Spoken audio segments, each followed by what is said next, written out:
ಪ್ರಧಾನಿ ನರೇಂದ್ರ ಮೋದಿ ಕೊಟ್ಟ ಗಡುವಿಗೆ ಬಗ್ಗದ ಕಪ್ಪುಗೊಳ್ಳುಗಳು ಅಕ್ರಮ ಆಸ್ತಿಯನ್ನು ಘೋಷಿಸಿಕೊಳ್ಳಲೇ ಇಲ್ಲ. ಈಗ ಅದಕ್ಕೆ ಅಂತಾನೆ ಉಪಾಯ ಮಾಡಿರುವ ಆದಾಯ ತೆರಿಗೆ ಇಲಾಖೆ ಮತ್ತೊಂದು ಅವಕಾಶ ಕೊಟ್ಟಿದೆ. 3 ತಿಂಗಳಲ್ಲಿ ಎಲ್ಲ ಅಕ್ರಮ ಸಂಪತ್ತನ್ನು ಘೋಷಿಸಿಕೊಳ್ಬೇಕು. ಆಗ ಎಲ್ಲ ಅಕ್ರಮ ಆಸ್ತಿ ಘೋಷಿಸಿ ತೆರಿಗೆ ಕಟ್ಟೋರಿಗೆ 50% ದಂಡ ವಿಧಿಸಲಾಗುತ್ತೆ. ಆಮೇಲೆ ಉಳಿದ 50% ಸಂಪತ್ತಿನಲ್ಲಿ 25% ಹಣ ಗರೀಬ್ ಕಲ್ಯಾಣ ಯೋಜನೆಗೆ ಹೋಗುತ್ತೆ. 4 ವರ್ಷ ಡೆಪಾಸಿಟ್ ಇಟ್ಟ ಈ ಹಣ ಆಮೇಲೆ ನಿಮ್ಮ ಅಕೌಂಟ್ಗೆ ಸೇರುತ್ತೆ. 4 ವರ್ಷ ಡೆಪಾಸಿಟ್ ಇಡೋ ಸ್ಕೀಮ್ ಚಿನ್ನಾಭರಣ ಆಸ್ತಿಗೆ ಅನ್ವಯ ಆಗೋದಿಲ್ಲ. ಇನ್ನು ದಾಳಿಯಲ್ಲಿ ಸಿಕ್ಕಿಬಿದ್ದವರು ಹಣವನ್ನು ಸಂಪೂರ್ಣವಾಗಿ ಕಳೆದುಕೊಂಡು 107% ದಂಡವನ್ನು ಕಟ್ಟಲೇಬೇಕು. ಪ್ರಮುಖ ವಿಚಾರ ಏನಪ್ಪಾ ಅಂದ್ರೆ ದಾಳಿ ವೇಳೆ ಸಿಕ್ಕಿ ಬೀಳುವವರಿಗೆ ಕ್ರಿಮಿನಲ್ ಕೇಸ್ ಮತ್ತು 7 ವರ್ಷಗಳ ಕಾಲ ಜೈಲು ಶಿಕ್ಷೆನೂ ಇರುತ್ತೆ. ಇನ್ನು ನವೆಂಬರ್ 8ರ ಬಳಿಕ ಕರ್ನಾಟಕ, ಕೇರಳ ಹಾಗೂ ಗೋವಾದಲ್ಲಿ ನಡೆದಿರುವಂತಹ ದಾಳಿಯಲ್ಲಿ ಐಟಿ ಅಧಿಕಾರಿಗಳಿಗೆ ಇದುವರೆಗೆ ಬರೋಬ್ಬರಿ 500 ಕೋಟಿ ಆಸ್ತಿ ಸಿಕ್ಕಿದೆ. ಇದರಲ್ಲಿ 22 ಕೋಟಿಯಷ್ಟು ಹೊಸ ನೋಟುಗಳಿವೆ. ಅಕ್ರಮ ಆಸ್ತಿ ಪತ್ತೆ ಮಾಡಿದ ಸ್ಥಾನದಲ್ಲಿ ಕರ್ನಾಟಕದ ಐಟಿ ಟೀಮ್ 3ನೇ ಸ್ಥಾನದಲ್ಲಿದೆ. ಫಸ್ಟ್ 17ವರೆಗೂ ಏನೇನು ಡೆಪಾಸಿಟ್ ಇರುತ್ತೆ ಅದನ್ನು ನಾವು ಇದರಲ್ಲಿ ಡಿಕ್ಲೇರ್ ಮಾಡ್ಬೋದು. 30% ಟ್ಯಾಕ್ಸ್ ಹೋಗುತ್ತೆ, 33% ಇದು ಗರೀಬ್ ಕಲ್ಯಾಣ ಯೋಜನಾ ಸೆಸ್ ಆಗುತ್ತೆ, ಮತ್ತೆ 10% ಪೆನಾಲ್ಟಿ ಆಗುತ್ತೆ. 50% ಕಟ್ಟಿದ ಮೇಲೆ ಈ ಬ್ಯಾಲೆನ್ಸ್ನಲ್ಲಿ 25% ನಾವು ಡೆಪಾಸಿಟ್ ಅಂತ ಇಡಬೇಕು. ಅದು 4 ವರ್ಷ ಬ್ಯಾಂಕಲ್ಲೇ ಇಡಬೇಕು. ಅದಕ್ಕೆ ಇಂಟ್ರೆಸ್ಟ್ ಸಿಗೋದಿಲ್ಲ. Now we find that a jeweler in Punjab is using the Vignesh in Karnataka. That's what we find here. The demonetization is 34 crores and the bullion valued at 14 crores. Out of that, the new currency seized is 22 crores. Right. IT team ಏನೋ ಸಂತೋಷ ಪಡ್ತಿರ್ಬೋದು, ನಮಗೆ 3ನೇ ಸ್ಥಾನ ರೀ ಅಂತ. ಆದರೆ ದುಃಖ ಪಡಬೇಕಾದವ್ರು ನಾವು. IT team ಸಂತೋಷ ಪಟ್ಕೋಬಹುದು. ಅಲ್ಲ, ಐಟಿ ಟೀಮ್ ಬೇರೆ ಬೇರೆ ರಾಜ್ಯಕ್ಕೂ ಹೋಗಿ ಹಿಡಿದಿರೋದೆಲ್ಲ ನಮ್ಮ ಲೆಕ್ಕಕ್ಕೆ ಬರುತ್ತೆ. ಏನು ಮಾಡ್ತಾರೋ ಗೊತ್ತಿಲ್ಲ. ಆದರೆ ಕರ್ನಾಟಕದಲ್ಲಿ ನಾವು 3ನೇ ಸ್ಥಾನದಲ್ಲಿ ಇದ್ದೀವಿ ಅನ್ನೋದಾದರೆ ಆಹಾ, ನಮ್ಮ ದೌರ್ಭಾಗ್ಯ ನೋಡ್ಕೊಳ್ಳಿ ಯಾವ ಲೆವೆಲ್ಗಿದ್ದೀವಿ ನಮ್ಮ ರಾಜ್ಯದಲ್ಲಿ ಅಂತ. ಆಲ್ ರೈಟ್, ಒಂದು ವಿರಾಮಕ್ಕೆ ಹೋಗಬೇಕು. ವಿರಾಮದಿಂದ ವಾಪಸ್ ಬರ್ತೀವಿ. ವಾಪಸ್ ಬಂದ ಮೇಲೆ ಮೊದಲ ಒಂದು ಬಲಿಯಾಗಿದೆ. ಯಾಕೆ ಮಾಡಿಕೊಂಡ್ರು ಅಂತ ಇನ್ನೂ ಅರಿವಿಲ್ಲ ನನಗೆ. ಬ್ಲ್ಯಾಕ್ ಮತ್ತು ವೈಟ್ ದಂಧೆ ಅಂತ ಕಾಣಿಸ್ತಾ ಇದೆ. ಬ್ಯಾಂಕ್ ನೌಕರರು ಯಾಕೆ ಅಂತ ಬಂದು ನೋಡೋಣ. ಈ ವಿರಾಮ. ದೆಹಲಿಯ ಕೋಟಕ್ ಬ್ಯಾಂಕ್ ಮ್ಯಾನೇಜರ್ ಬರೋಬ್ಬರಿ 51 ಕೋಟಿ ಹಣ ಡೀಲ್ ಮಾಡಿದ್ದಾರೆ ಅಂತ ಇಡಿ ಹೇಳಿದೆ. ಛತ್ತೀಸ್ಗಢದಲ್ಲಿ 70 ಲಕ್ಷವನ್ನ ಐಟಿ ವಶಪಡಿಸಿಕೊಂಡ್ರೆ ವಿಶಾಖಪಟ್ಟಣದಲ್ಲಿ ಇನ್ಕಮ್ ಟ್ಯಾಕ್ಸ್ ಅಧಿಕಾರಿಯನ್ನ ಸಿಬಿಐ ಅರೆಸ್ಟ್ ಮಾಡಿದೆ. ಇತ್ತ ಬೆಂಗಳೂರಿನಲ್ಲಿ ಸಹಕಾರಿ ಬ್ಯಾಂಕ್ಗಳ ಮೇಲೆ ಐಟಿ ಅಧಿಕಾರಿಗಳು ದಾಳಿ ನಡೆಸಿ ರಾಜಕಾರಣಿಗಳು, ಐಎಎಸ್, ಕೆಎಎಸ್ ಅಧಿಕಾರಿಗಳ ಕೋಟ್ಯಂತರ ರೂಪಾಯಿ ಬೇನಾಮಿ ಆಸ್ತಿ ಪತ್ತೆ ಹಚ್ಚಿದ್ದಾರೆ. ಆದರೆ ಅವರ ಬಗ್ಗೆ ಮಾಹಿತಿಗಳನ್ನ ಹೊರಹಾಕಿಲ್ಲ. ಅತ್ತ ತುಮಕೂರಿನ ಡಿಸಿಸಿ ಬ್ಯಾಂಕ್ನಲ್ಲಿ 50 ಕೋಟಿಯಷ್ಟು ಹಳೆ ನೋಟ್ ಬದಲಾವಣೆ ಆಗಿದೆ ಅನ್ನೋ ಮಾಹಿತಿ ಆಧರಿಸಿ ಐಟಿ ಅಧಿಕಾರಿಗಳು ದಾಳಿ ನಡೆಸಿದ್ರು. ಮಧುಗಿರಿ ಶಾಸಕ ಕೆಎನ್ ರಾಜಣ್ಣ ಈ ಬ್ಯಾಂಕ್ನ ಅಧ್ಯಕ್ಷರಾಗಿದ್ದಾರೆ. ಬ್ಲ್ಯಾಕ್ ಆ್ಯಂಡ್ ವೈಟ್ ಮನಿ ದಂಧೆ, ಕಪ್ಪು ಮತ್ತು ಬೆಳಪು, ಈ ಪ್ರಕರಣಕ್ಕೆ ಒಂದು ಬಲಿಯಾದಂಗಿದೆ. ಬೆಂಗಳೂರಿನ ಮೈಸೂರು ಬ್ಯಾಂಕ್ ಸರ್ಕಲ್ನಲ್ಲಿರುವ ಸ್ಟೇಟ್ ಬ್ಯಾಂಕ್ ಆಫ್ ಮೈಸೂರು ಸಿಬ್ಬಂದಿ 56 ವರ್ಷದ ರವಿರಾಜನ್ ಅವರು ಆತ್ಮಹತ್ಯೆ ಮಾಡಿಕೊಂಡಿದ್ದಾರೆ. ಕ್ಯಾಶ್ ಮ್ಯಾನೇಜ್ಮೆಂಟ್ನಲ್ಲಿ ಕೆಲಸ ಮಾಡ್ತಿದ್ದ ರವಿರಾಜರನ್ನು ವೈಟ್ ಮನಿ ದಂಧೆ ಆರೋಪದಲ್ಲಿ ನಿನ್ನೆಯಷ್ಟೇ ಸಿಬಿಐ ಅಧಿಕಾರಿಗಳು ವಿಚಾರಣೆಗೆ ಒಳಪಡಿಸಿದ್ರು. 20 ಲಕ್ಷ ಬ್ಲ್ಯಾಕ್ ಆ್ಯಂಡ್ ವೈಟ್ ಮನಿಯಲ್ಲಿ ತೊಡಗಿಸಿಕೊಂಡಿದ್ದು ಸಾಬೀತಾಗಿತ್ತು ಅಂತ ಹೇಳುತ್ತಿದ್ದಾರೆ. ಅವರನ್ನು ಅಮಾನತ್ತು ಮಾಡಿದ್ದು ನಾಳೆ ಅಮಾನತ್ತು ನೋಟಿಸು ರವಿರಾಜ್ ಅವರ ಕೈ ಸೇರಬೇಕಿತ್ತು. ಹೀಗಾಗಿ ಎಲ್ಲಿ ಸಿಬಿಐ ತಮ್ಮನ್ನು ಅರೆಸ್ಟ್ ಮಾಡುತ್ತೋ ಅನ್ನೋ ಭಯಕ್ಕೆ ಅವರು ಮನೆಯಲ್ಲೇ ಸೂಯಿಸೈಡ್ ಮಾಡಿಕೊಂಡಿದ್ದಾರೆ ಅಂತ ಪೊಲೀಸರು ಪ್ರಾಥಮಿಕ ಮಾಹಿತಿಯಲ್ಲಿ ಹೇಳುತ್ತಿದ್ದಾರೆ. ಈ ಮಧ್ಯೆ ನೋಟ್ ಸಮಸ್ಯೆ ಮುಂದುವರೆದಿದೆ. ಹಳೆ ನೋಟುಗಳ ಬದಲಾವಣೆಗೆ ಬೆಂಗಳೂರಿನ ಆರ್ಬಿಐ ಕಚೇರಿ ಮುಂದೆ ಜನಸಾಗರ ಕರಗ್ತಾ ಇಲ್ಲ. 500 ಮತ್ತು 1000 ರೂಪಾಯಿ ನೋಟುಗಳ ಜೊತೆ ನಿಷೇಧಗೊಂಡಿರುವ 2005ರ ಹಿಂದಿನ ನೋಟುಗಳನ್ನು ತಂದಿದ್ದಾರೆ.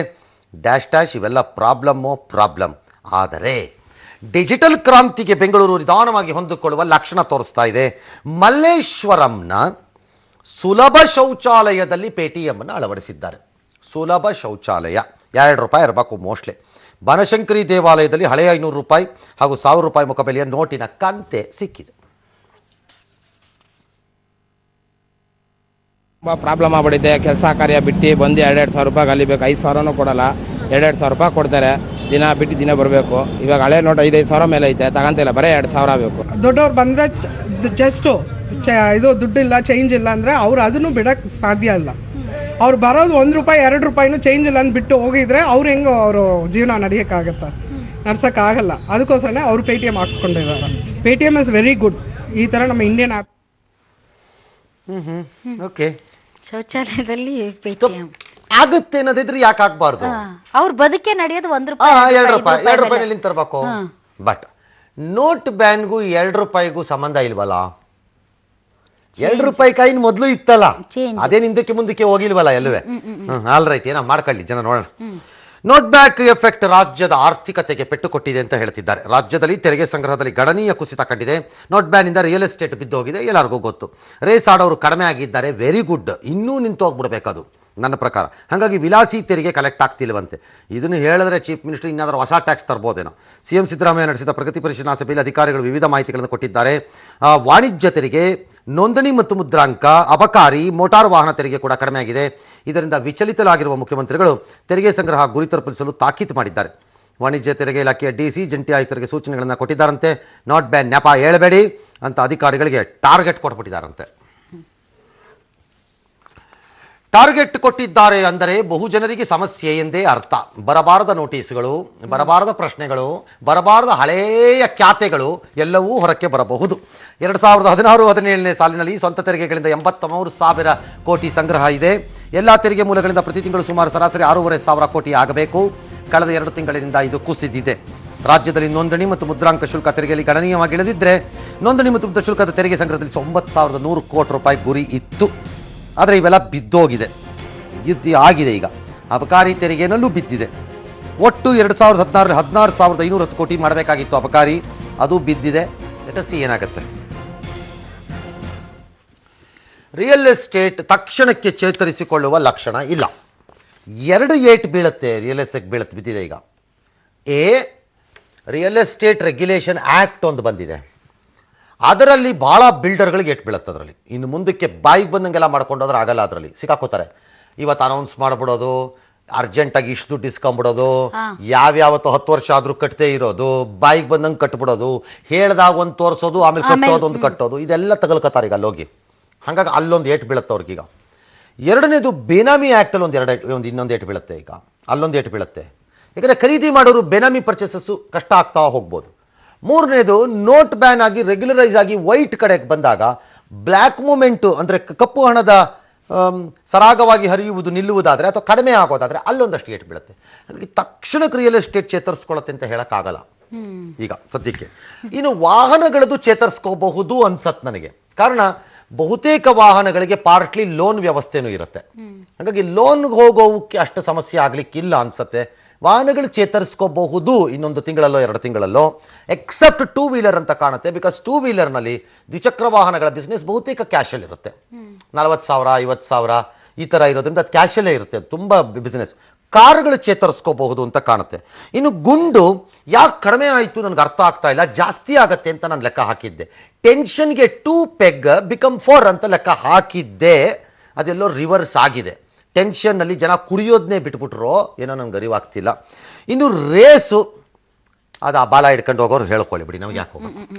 ನಿವೃತ್ತ ನ್ಯಾಯಾಧೀಶ ವಿಶ್ವನಾಥ್ ಶೆಟ್ಟಿ ಅವರನ್ನ ಹೊಸ ಲೋಕಾಯುಕ್ತರನ್ನಾಗಿ ನೇಮಕ ಮಾಡೋದಕ್ಕೆ ಸರ್ಕಾರ ಚಿಂತನೆ ನಡೆಸಿದೆ. ಈ ನಿಟ್ಟಿನಲ್ಲಿ ಹೈಕೋರ್ಟ್ ಮುಖ್ಯ ನ್ಯಾಯಾಧೀಶ ಮುಖರ್ಜಿ, CM ಸಿದ್ದರಾಮಯ್ಯ ಹಾಗೂ ಕಾನೂನು ಸಚಿವ ಜಯಚಂದ್ರ ಸಭೆ ನಡೆಸಲು ತೀರ್ಮಾನಿಸಿದ್ದಾರೆ. ಜನವರಿ 19ರಂದು ಮುಖ್ಯ ನ್ಯಾಯಾಧೀಶರ ಮಗನ ಮದುವೆ ಇರೋದ್ರಿಂದ ಮದುವೆ ಪ್ರಕ್ರಿಯೆ ಮುಗಿದ ಬಳಿಕ ನಡೆಯೋ ಸಭೆಯಲ್ಲಿ ತೀರ್ಮಾನ ಕೈಗೊಳ್ಳಲಾಗುತ್ತೆ. ಬ್ರಹ್ಮಾಂಡ ಭ್ರಷ್ಟಾಚಾರದಲ್ಲಿ ಸಿಲುಕಿದ್ದ ಭಾಸ್ಕರ್ ರಾವ್ ರಾಜೀನಾಮೆಯಿಂದ ಲೋಕಾಯುಕ್ತ ಸ್ಥಾನ ಹಲವು ತಿಂಗಳಿನಿಂದ ಧೂಳು ಹಿಡಿದಿದೆ. ಜಯಲಲಿತಾ ಅವರ ಕಾಲಿಕ ನಿಧನರಾದ ನಂತರ ತಮಿಳುನಾಡಿನ ರಾಜಕೀಯದಲ್ಲಿ ದಿನಕ್ಕೊಂದು ಬೆಳವಣಿಗೆ. ಅದರಲ್ಲೂ ಸೂಪರ್ ಸ್ಟಾರ್ ರಜನಿಕಾಂತ್ ಅವರ ರಾಜಕೀಯಕ್ಕೆ ಸೆಳೆಯಲು ಬಿಜೆಪಿ ಕಾಂಗ್ರೆಸ್ ಯತ್ನಿಸ್ತಾ ಇವೆ. ರಜನಿಕಾಂತ್ ಅವರ ಬಿಜೆಪಿ ಸಂಪರ್ಕಿಸಿತ್ತು ಅನ್ನೋ ವದಂತಿಯನ್ನು ಹಬ್ಬಿಸಲಾಗಿದೆ. ಈ ಹಿಂದೆಯೂ ಇದು ಹಬ್ಬಿತ್ತು. ಈ ಕಾಂಗ್ರೆಸ್ ಮುಖಂಡ ಚಿದಂಬರಂ ರಹಸ್ಯವಾಗಿ ಅವ್ರ ಜೊತೆ ಮಾತನಾಡಿದ್ದಾರೆ ಅಂತ ಮಗದೊಂದು ಸುದ್ದಿ.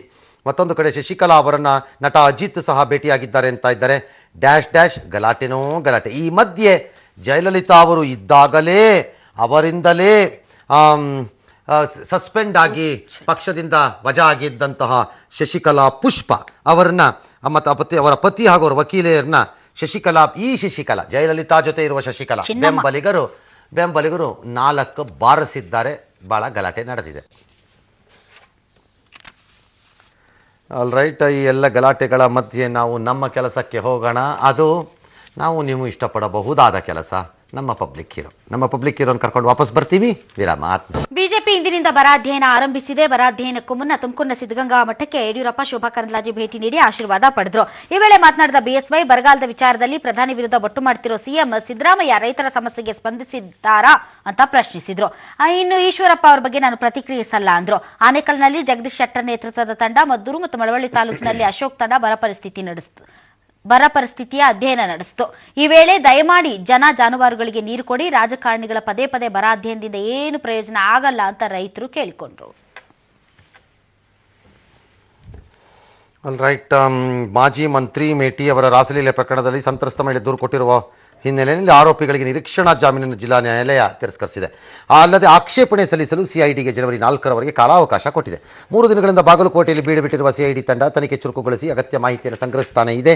ಈ ಮಧ್ಯೆ ವರದಿ ಮಾಡಲು ಹೋಗಿದ್ದ ಪಬ್ಲಿಕ್ ಟಿವಿ ಪ್ರತಿನಿಧಿಗೆ ಮೇಟಿ ಬೆಂಬಲಿಗ ಎನ್ನಲಾಗಿರುವ ನಾಗರಾಜ್ ಹದ್ಲಿ ಅನ್ನುವ ವ್ಯಕ್ತಿ ಗೂಂಡಾ ವರ್ತನೆಯನ್ನು ತೋರಿಸಿದ್ದಾರೆ.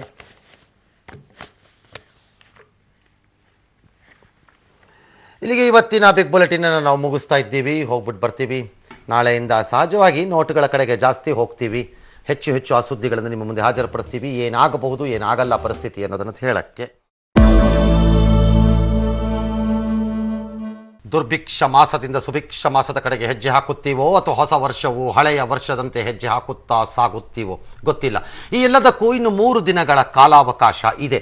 ಆದರೆ 3 ದಿನಗಳ ಒಳಗೆ ಇದ್ಯಾವುದು ಬಗೆಹರಿಯುವುದಿಲ್ಲ. ಕಾರಣ ಧೂಳು ಎದ್ದಿದೆ. ಧೂಳು ಮತ್ತೆ ಬಂದು ಭೂಮಿಯ ಮೇಲೆ ಸೆಟಲ್ ಡೌನ್ ಆಗಕ್ಕೆ ನನ್ನ ಲೆಕ್ಕಾಚಾರದಲ್ಲಿ 30 ದಿನವಾದರೂ ಬೇಕೇ ಬೇಕು. ಪ್ರಥಮ ದರ್ಜೆ ಕ್ರಿಕೆಟ್ನಲ್ಲಿ ಗುಜರಾತ್ ಹುಡುಗ ವಿಶ್ವ ದಾಖಲೆಯನ್ನ ಬರೆದಿದ್ದಾನೆ. ಬರೋಬ್ಬರಿ 359 ರನ್ ಗಳಿಸಿದಂತ ಗುಜರಾತ್ನ ಸಮಿತ್ ಗೋಯಲ್ ಒಂದು ರೀತಿ ವಿಶ್ವ ದಾಖಲೆಯನ್ನ ಈಗ ಬರೆದಿರುವಂತದ್ದು. ಒಡಿಶಾ ವಿರುದ್ಧದ ರಣಜಿ ಪಂದ್ಯದಲ್ಲಿ ಸಮಿತ್ ಗೋಯಲ್ ದಾಖಲೆಯನ್ನ ಬರೆದಿಟ್ಟಿದ್ದಾನೆ.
ಸರ್ಕಾರಿ ಹಾಸ್ಟೆಲ್ಗಳು ಅಂದರೆ ಅದರಲ್ಲೂ ಪರಿಶಿಷ್ಟ ಜಾತಿ ಮತ್ತು ಪರಿಶಿಷ್ಟ ವರ್ಗಕ್ಕೆ ಮೀಸಲಿಟ್ಟಿರುವ ಅಥವಾ ಹಿಂದುಳಿದ ವರ್ಗಗಳಿಗೆ ಮೀಸಲಿಟ್ಟಿರುವ ಹಾಸ್ಟೆಲ್ಗಳು ಅಂದರೆ ನರಕದ ಪ್ರತೀಕಗಳು ಅಂತಲೇ ಭಾವನೆ.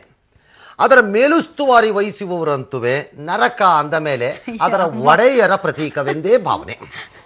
ಹಾಗೆ ಭಾವನೆ ಜನಕ್ಕೆ ನಾವು ಹೇಳ್ತಿರೋದು. ಅಲ್ಲಿ ಬರುವ ಹಣ ಏನಾಗುತ್ತೆ ಅಂತಂದರೆ ಅದು ಬಕಾಸುರರ ಹೊಟ್ಟೆಯನ್ನು ಸೇರುತ್ತೆ ಅನ್ನೋದೇ ನಂಬಿಕೆ.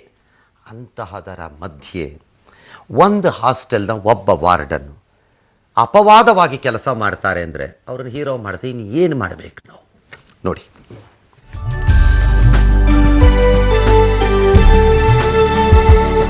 ಹಾಸ್ಟೆಲ್ಗಳಂದ್ರೆ ಕೇವಲ ಊಟ ವಸತಿಗಳಿಗೆ ಸೀಮಿತವಾದ ತಾಣ ಅನ್ನೋದನ್ನ ಸುಳ್ಳು ಮಾಡಿ ವಿದ್ಯಾರ್ಥಿಗಳ ಜ್ಞಾನದೋಹ ನೀಗಿಸುವ ತಾಣ ಅನ್ನೋದನ್ನ ನೀವು ನೋಡ್ತಿರೋ ಈ ಚಂದ್ರಪ್ಪ ಮಾಡಿ ತೋರಿಸಿದ್ದಾರೆ.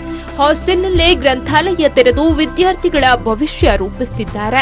ದಾವಣಗೆರೆ ಜಿಲ್ಲೆ ಹರಪನಹಳ್ಳಿ ದೇವರಾಜ ಅರಸು ಮೆಟ್ರಿಕ್ ನಂತರದ ಬಾಲಕರ ಹಾಸ್ಟೆಲ್ ವಾರ್ಡನ್ ಆಗಿರುವ ಚಂದ್ರಪ್ಪ ಅವರ ವಿಶೇಷ ಆಸಕ್ತಿ ಫಲವೇ ಈ ಗ್ರಂಥಾಲಯ.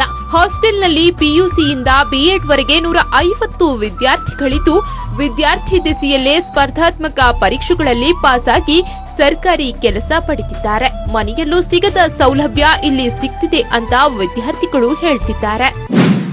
ಇದು ನಾವು ಹಾಸ್ಟೆಲ್ ಅಂತಂದು ಎಂದೂ ಫೀಲ್ ಮಾಡಿಲ್ಲ. ಮನೆ ಥರನೇ ಇದೆ, ಎಲ್ಲ ಅನುಕೂಲ ಇದೆ. ಸರ್ ಅವ್ರಿಗೆ ಗೊತ್ತಿದ್ದು ಹೇಳ್ತಾರೆ, ಅವರು ಇವನ್ನ ಪ್ರಭಾವಿತ ವ್ಯಕ್ತಿಗಳನ್ನು ಕರೆಸಿ ಅವರ ಆದರ್ಶಗಳನ್ನು ಹೇಳ್ತಾರೆ. ಕನ್ನಡ, ಇಂಗ್ಲೀಷ್ ಅಂತ ಹೇಳಿದ್ರೆ ಸುಮಾರು ಒಂದು 10-12 ನ್ಯೂಸ್ ಪೇಪರ್ ಬರ್ತಿದೆ. ಇನ್ನು ತಾವೇ ಮನೆ ಮನೆಗೆ ತೆರಳಿ ಓದಿ ಮುಗಿಸಿರೋ ಪುಸ್ತಕಗಳನ್ನ ತಂದು ಲೈಬ್ರರಿಯಲ್ಲಿ ಪುಸ್ತಕದ ಸಂಖ್ಯೆಯನ್ನ ಹೆಚ್ಚಿಸಿದ್ದಾರೆ. ಜೊತೆಗೆ ದಾನಿಗಳ ಮೂಲಕ ಹೆಚ್ಚಿನ ದಿನಪತ್ರಿಕೆಗಳನ್ನು ತರಿಸುತ್ತಿದ್ದಾರೆ. ವಿದ್ಯಾರ್ಥಿಗಳಿಗೆ ಹಾಸ್ಟೆಲ್ ಸೌಲಭ್ಯ ಸಿಗಬೇಕು. ಅವರು ಜೀವನವನ್ನು ಉತ್ತಮವಾಗಿ ರೂಪಿಸಿಕೊಂಡು ಉತ್ತಮ ನಾಗರಿಕರಾಗಬೇಕು. ಇಲ್ಲಿಂದ ಹೊರಗಡೆ ಹೋದ್ಮೇಲೆ ಅವರೊಂದು ಉನ್ನತ ಹುದ್ದೆ ಧರಿಸಿ ಅವರ ಒಂದು ಸಾಮಾಜಿಕ ಜೀವನ ಚೆನ್ನಾಗಿರಲಿ, ಅವರ ಭವಿಷ್ಯ ಚೆನ್ನಾಗಿರಲಿ ಅನ್ನೋದಕ್ಕೆ ವಿದ್ಯಾರ್ಥಿಗಳು ಕೊಡ್ತಾ ಬಂದರು. ಇಷ್ಟೇ ಅಲ್ಲ, ಹಾಸ್ಟೆಲ್ ಮುಂಭಾಗ ಸೊಪ್ಪು ತರಕಾರಿ ಬೆಳೆದು ಅಡುಗೆಗೆ ಬಳಸ್ತಿದ್ದಾರೆ. ಹೀಗೆ ನಿಸ್ವಾರ್ಥವಾಗಿ ವಿದ್ಯಾರ್ಥಿಗಳ ಭವಿಷ್ಯಕ್ಕೆ ಮೆಟ್ಟಿಲು ರೂಪಿಸ್ತಿರೋ ವಾರ್ಡನ್ ಚಂದ್ರಪ್ಪ ಎಲ್ಲರ ಪ್ರೀತಿಗೆ ಪಾತ್ರರಾಗಿದ್ದಾರೆ. ಕ್ಯಾಮರಾಮನ್ ರಮೇಶ್ ಜೊತೆ ಕಿರಣ್ ಕುಮಾರ್, ಪಬ್ಲಿಕ್ ಟಿವಿ, ದಾವಣಗೆರೆ. ಏನೂ ಇಲ್ಲದವರಿಗೆ ವಿದ್ಯೆಯನ್ನು ಮುಂದುವರಿಸಬೇಕು ಅಂದಾಗ ಬಡತನ ಅದಕ್ಕೆ ಅಡ್ಡ ಬರಬಾರದು ಅನ್ನುವಂತಹ ಉದಾತ್ತ ಧ್ಯೇಯದೊಂದಿಗೆ ಪ್ರಾರಂಭವಾಗಿದ್ದೇ ಹಾಸ್ಟೆಲ್ಗಳ ಕಲ್ಪನೆ ಅಷ್ಟೇ. ಸಾವಿರಾರು ಕೋಟಿ, ನೂರಾರು ಕೋಟಿ ರೂಪಾಯಿಗಳನ್ನು ಸರ್ಕಾರ ಇದಕ್ಕೆ ಸುರಿಯುತ್ತೆ. ಆದರೆ ಈ ಹಾಸ್ಟೆಲ್ಗಳು ವಿದ್ಯಾರ್ಥಿಗಳ ಬದುಕಲ್ಲ, ನಮ್ಮ ಬದುಕನ್ನು ರೂಪಿಸಲೆಂದೇ ಸರ್ಕಾರ ಮಾಡಿಕೊಟ್ಟಿರುವ ವ್ಯವಸ್ಥೆ ಎಂದು ನರಭಕ್ಷಕರು ತೀರ್ಮಾನ ಮಾಡಿಬಿಟ್ಟಿದ್ದಾರೆ. ಹಣಭಕ್ಷಕರು ಅಂತ ಇಟ್ಕೊಳ್ಳಿ ಅವರನ್ನು ಸದ್ಯಕ್ಕೆ. ಹಾಗಾಗಿ ಇಂತಹವರು ಒಬ್ಬೊಬ್ಬರು ಸಿಕ್ಕಿದಾಗ you feel very happy, at least ಹೀಗಿರ್ತಾರಲ್ಲ ಅಂತ. ನೋಡೋಣ ಚಂದ್ರಪ್ಪ ಏನು ಹೇಳ್ತಾರೆ ಅಂತ. ನಮಸ್ಕಾರ ಮಾನ್ಯ ಶ್ರೀ ಚಂದ್ರಪ್ಪ ಅವರಿಗೆ. ಅಣ್ಣ ನಮಸ್ಕಾರ ಅಣ್ಣ. ನೀವು ಯಾಕ್ರಿ ಹೀಗೆ ಅಂದರೆ ನೀವು ಯಾಕೆ ಬೇರೆಯವ್ರ ಥರ ಇಲ್ಲ?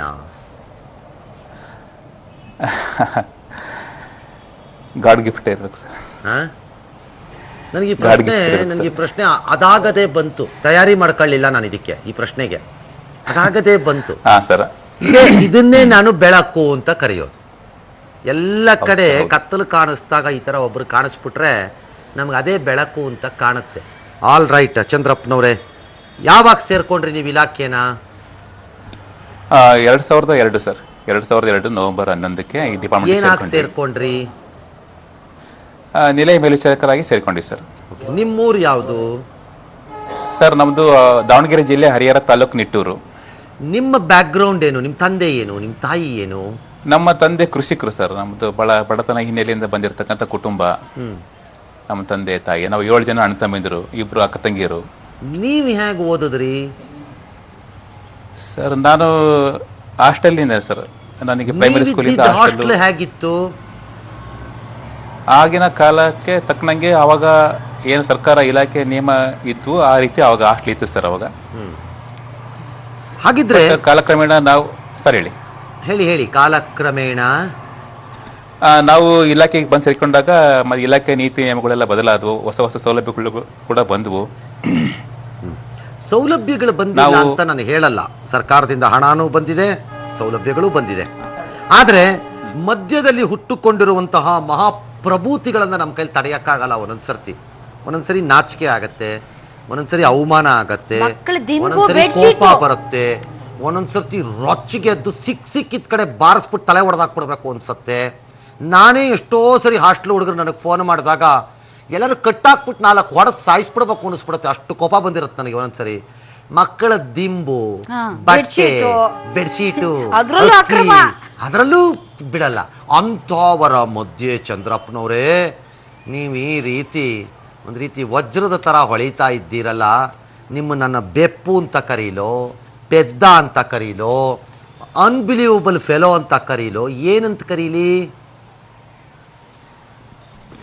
ಸರ್? ಅದಕ್ಕೆ ಪ್ರೇರಣೆ ಅಂತಂದ್ರೆ ಮುಖ್ಯವಾಗಿ ಹೇಳಿ. 2010ನೇ ಸಾಲಿನಲ್ಲಿ ನಮ್ಮ ದಾವಣಗೆರೆ ಜಿಲ್ಲೆಗೆ BS ಪ್ರದೀಪ್ ಅಂತ KAS ಅಧಿಕಾರಿಗಳು ಜಿಲ್ಲಾ ಅಧಿಕಾರಿಗಳಿಗೆ ಬಂದರು. ಓಕೆ. ಬಂದ ಮೇಲೆ ಅವರು ಬಹಳ ದೂರದೃಷ್ಟಿ ಇರತಕ್ಕಂಥ ಒಬ್ಬ ವ್ಯಕ್ತಿ ಮತ್ತು ವಿಚಾರಶೀಲ ಹಾಗೂ ಒಂದು ವಿಭಿನ್ನ ದೃಷ್ಟಿಕೋನ ಇರತಕ್ಕಂಥ ವ್ಯಕ್ತಿ ಅವರು. ಅವರು ಒಂದು ಪ್ರತಿ ಜಿಲ್ಲೆಯ ಪ್ರತಿ ವಿದ್ಯಾರ್ಥಿ ನಿಲಯಗಳಲ್ಲಿ ಸರ್ವತೋಮುಖ ಅಭಿವೃದ್ಧಿಗೆ ಸಂಬಂಧಪಟ್ಟಂಗೆ ಗ್ರಂಥಾಲಯಗಳನ್ನು ಹೆಚ್ಚಾಗಿ ಸ್ಪರ್ಧಾತ್ಮಕ ಪರೀಕ್ಷೆಗಳಿಗೆ ಸಂಬಂಧಪಟ್ಟಂಗೆ ಪುಸ್ತಕಗಳನ್ನು ಒಂದು ಸೌಲಭ್ಯ ಅವರು ಕೊಟ್ಟರು ನಮಗೆ ಇಲಾಖೆಗೆ. ಅವರೇ ನಮ್ಮ ಒಂದು ಗಾಡ್ ಫಾದರ್. ಆ ನಂತರ ದಿನಗಳಲ್ಲಿ ಏನಾಗುತ್ತೆ, ನಮ್ಮಲ್ಲಿ ಹಾಸ್ಟೆಲ್ ಅಂದ ತಕ್ಷಣ ಬರೀ ಊಟ ಅಥವಾ ಏನು ಸಲಕರ ಕೊಡುತ್ತಲ್ಲ ಆ ಸೌಲಭ್ಯ ಅನ್ಸುತ್ತೆ. ಇತ್ತೀಚೆಗೆ ನಮ್ಮ ಇಲಾಖೆ, ನಮ್ಮ BCM ಇಲಾಖೆಯಲ್ಲಿ ಏನಾಗಿದೆ, ಸಾಕಷ್ಟು ಸೌಲಭ್ಯಗಳು ವಿದ್ಯಾರ್ಥಿಗಳ ಒಂದು ಭವಿಷ್ಯದ ಹಿತದೃಷ್ಟಿಯಿಂದ ಅಥವಾ ಮುಂದೆ ಅವರ ಒಂದು ಭವಿಷ್ಯಕ್ಕೆ ಅನುಕೂಲ ಆಗಲಿ ಅಂತೇಳಿ ಪ್ರತಿ ಹಾಸ್ಟೆಲ್ಗಳಲ್ಲೂ ಕೂಡ ಗ್ರಂಥಾಲಯಗಳನ್ನು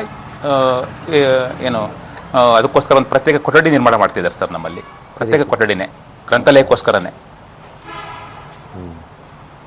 ಆಲ್ ರೈಟ್, ನೀವೇನೋ ಗ್ರಂಥಾಲಯ ಮಾಡಿದ್ದೀರಿ, ಮಕ್ಕಳಿಗೆ ಅನುಕೂಲ ಆಗ್ತಾ ಇದೆ. ನನಗೆ ಸಂತೋಷ ಆಗಿದ್ದು ಯಾಕೆ ಗೊತ್ತಾ ಚಂದ್ರಪ್ಪನವರೇ, ನೀವು ಮಾಡಿರೋ ಕೆಲಸಕ್ಕೆ ನನಗೆ ಅಲ್ಲ ಸಂತೋಷ ಆಗಿದ್ದು.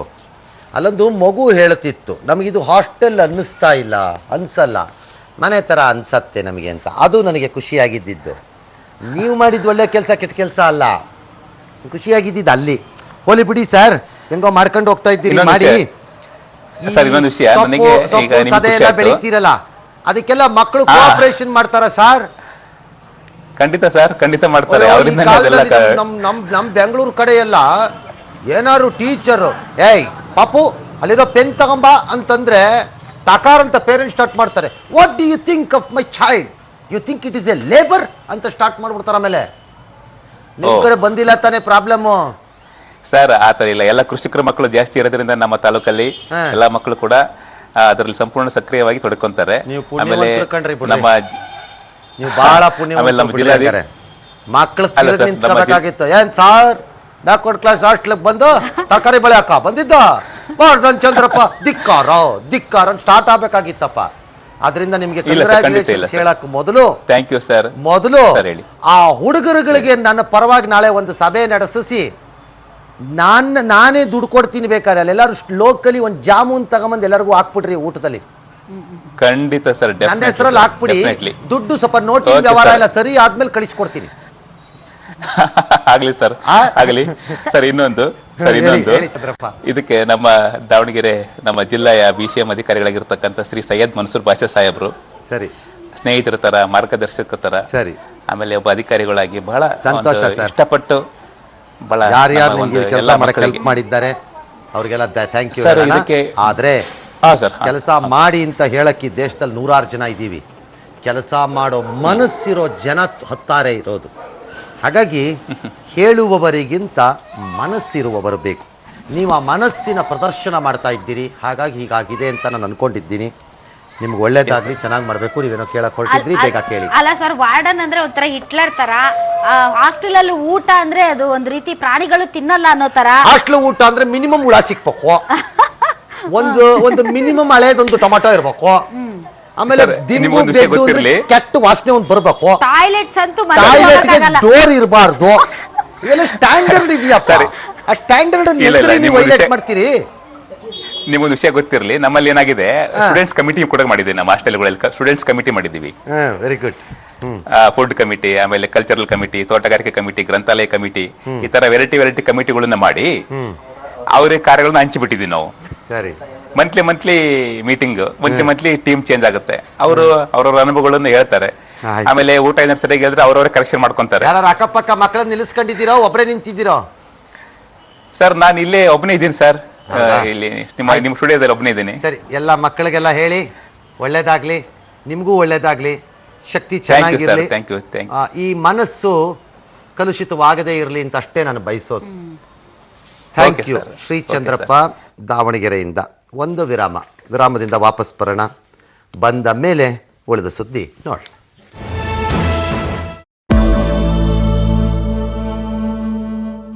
ದುರ್ಭಿಕ್ಷ ಮಾಸದಿಂದ ಸುಭಿಕ್ಷ ಮಾಸದ ಕಡೆಗೆ ಹೆಜ್ಜೆ ಹಾಕುತ್ತೀವೋ ಅಥವಾ ಹೊಸ ವರ್ಷವು ಹಳೆಯ ವರ್ಷದಂತೆ ಹೆಜ್ಜೆ ಹಾಕುತ್ತಾ ಸಾಗುತ್ತೀವೋ ಗೊತ್ತಿಲ್ಲ.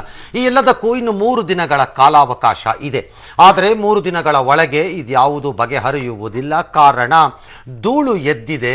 ಧೂಳು ಮತ್ತೆ ಬಂದು ಭೂಮಿಯ ಮೇಲೆ ಸೆಟಲ್ ಡೌನ್ ಆಗಕ್ಕೆ ನನ್ನ ಲೆಕ್ಕಾಚಾರದಲ್ಲಿ 30 ದಿನವಾದರೂ ಬೇಕೇ ಬೇಕು. ಪ್ರಥಮ ದರ್ಜೆ ಕ್ರಿಕೆಟ್ನಲ್ಲಿ ಗುಜರಾತ್ ಹುಡುಗ ವಿಶ್ವ ದಾಖಲೆಯನ್ನ ಬರೆದಿದ್ದಾನೆ. ಬರೋಬ್ಬರಿ 359 ರನ್ ಗಳಿಸಿದಂತ ಗುಜರಾತ್ನ ಸಮಿತ್ ಗೋಯಲ್ ಒಂದು ರೀತಿ ವಿಶ್ವ ದಾಖಲೆಯನ್ನ ಈಗ ಬರೆದಿರುವಂತದ್ದು. ಒಡಿಶಾ ವಿರುದ್ಧದ ರಣಜಿ ಪಂದ್ಯದಲ್ಲಿ ಸಮೇತ್ ಗೋಯಲ್ ದಾಖಲೆಯನ್ನ ಬರೆದಿಟ್ಟಿದ್ದಾನೆ.